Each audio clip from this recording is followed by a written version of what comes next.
Today I've come to a place called Hartside Pass, elevation 1900 feet. It's, as the crow flies, about 18 miles southeast of Carlisle and I think it's about 11 miles northeast of Penrith.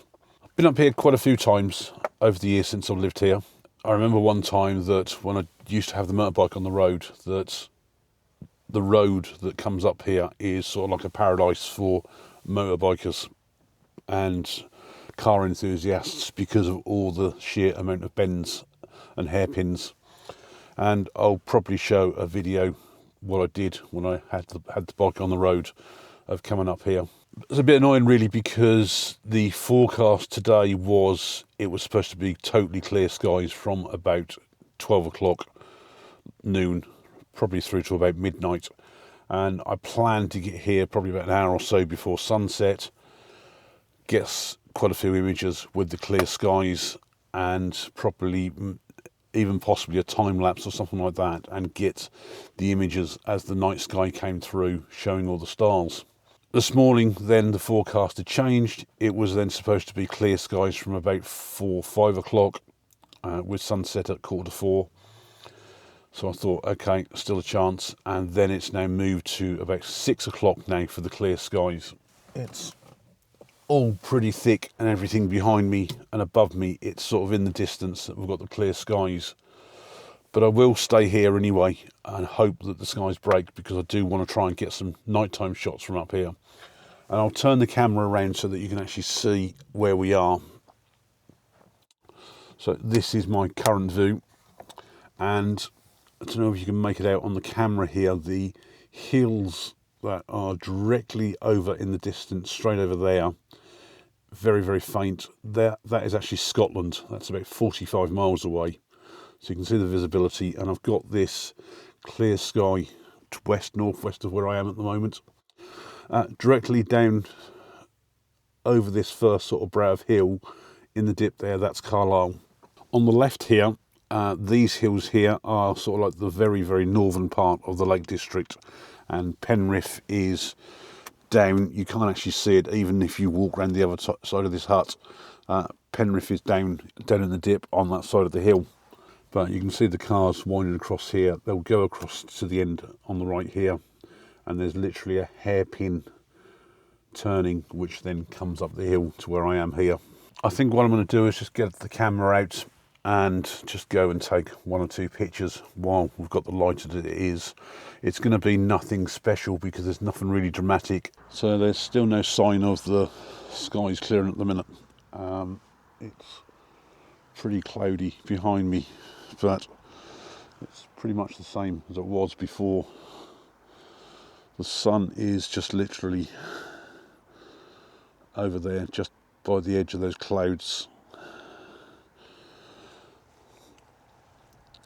And looks like a bit of mist sort of down in the valley as well.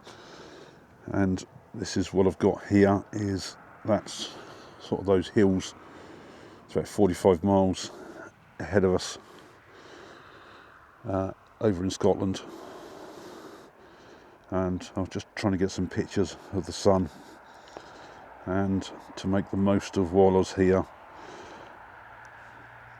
I'll put a neutral density filter on the camera to try and get some longer shutter speeds. I mean, that's still 6-second shutter speed for a small sort of light streaks with the cars coming up.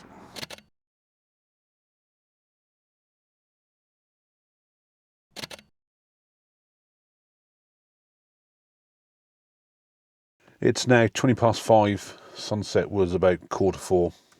My app is now showing that not really going to get clear skies until about 8 o'clock, so that's still another 2 to 3 hours.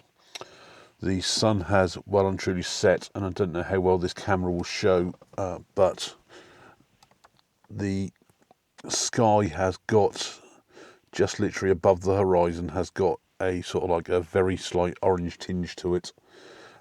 Still a fair bit of cloud out the front. The moon is certainly starting to come out, and there are gaps in the clouds behind me. So I'm just hoping that it does clear up a lot more. Also interested to see how well this camera catches, say like a time lapse with the stars as well. I did one a few years ago with my old GoPro Hero 4 Silver, and that really captured the night sky brilliantly, even in the small town that I live with streetlights around. Had this camera running on the time lapse for probably anything up to 30-60 minutes, and it's produced about a 3-second video. So I really need to look at that on the computer properly to see what it's like, but it's a starting point just to see how this camera works at night mode. Now I also have my main camera running around here, just taking timed images. I think they are running at about 12 or 13-second exposures, and that's just been constantly running as well.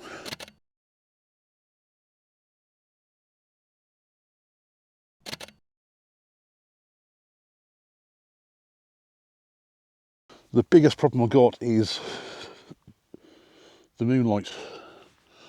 I think the moonlight is basically killing it all.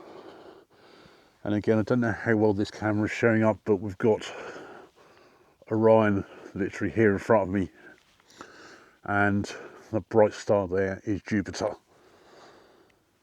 So I think I'm going to make use of the moonlight because nice long exposures, it's lighting everything up. So I'm going to stop with the camera running there on the timed exposures and start introducing things like the landscape more. Now I don't know how much this camera is picking up on the night mode here, but just to put a light on there anyway. I've got a track here in front of me, and which has got the electric poles coming across the top there as well, which this is the track just coming up the side here. So we've got Jupiter above the top there, and I've got Orion there. The only thing I'm not overly happy with is the bright moon in the top right hand corner. Even though it's right up there, I'm focusing sort of down here, and you're getting that spray of light come in the top corner.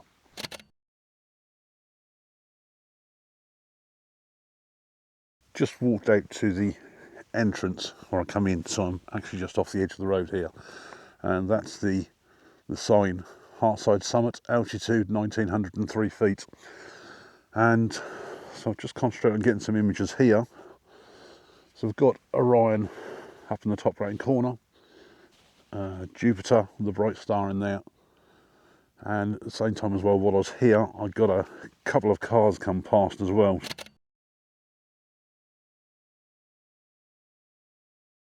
Just got back in the car, it's freezing outside, currently showing -3 there on the dashboard outside, so I'm just trying to warm up here. I've got the camera just set up outside here, it's all ready to take a picture, so as soon as I see a car coming from where I've just been taking the last images to go down that way, I can then take the image there. Now I can control it on my mobile, so I don't even have to get out of the car.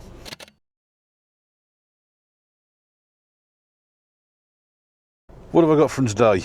Well, I've been out of the house probably about 8 hours now. It's really cold, -3. I suppose this is almost like another scouting trip like I did yesterday, in that even though I've been up here a few times, it's never really been for the photography element. So I wasn't sure what it was going to be like, especially for light pollution and things like that. Penrith, I think, is absolutely fine. You need to get over the top of one of these extra hills in order to see Penrith. Carlisle, which is the most lit up place on the sort of the northwest there, I don't think the light pollution is too bad. The biggest problem is the moon. So also looking at my app for when we've finally got some clear skies again for next time, I really do need to try and pick a better time for the moon. It's something like, it's just over 80% illumination at the minute, so it's quite bright, and it is high up, so it does cause quite a bit of light pollution. However, I will say though that the moon has helped in some ways, because where I've got the other images, including more of the landscape or the foreground, I think it's really helped. Now, I don't know what the pictures are like. I will go through them on the computer, edit what I can to try and improve and get the best out of them, and hopefully they've been displayed as I've been going along with the video. Be interested to hear your thoughts on this. If you've got any thoughts on any extra improvements that I can do on this. I do have an interest in sort of like the astronomical side as well, and that was one of the reasons why I bought the RF 16mm 2.8 lens I've been using today here, and also my 100mm macro lens, because that's also, I think, a 2.8, which allowed me to take more of the deep sky images. Thanks a lot for watching.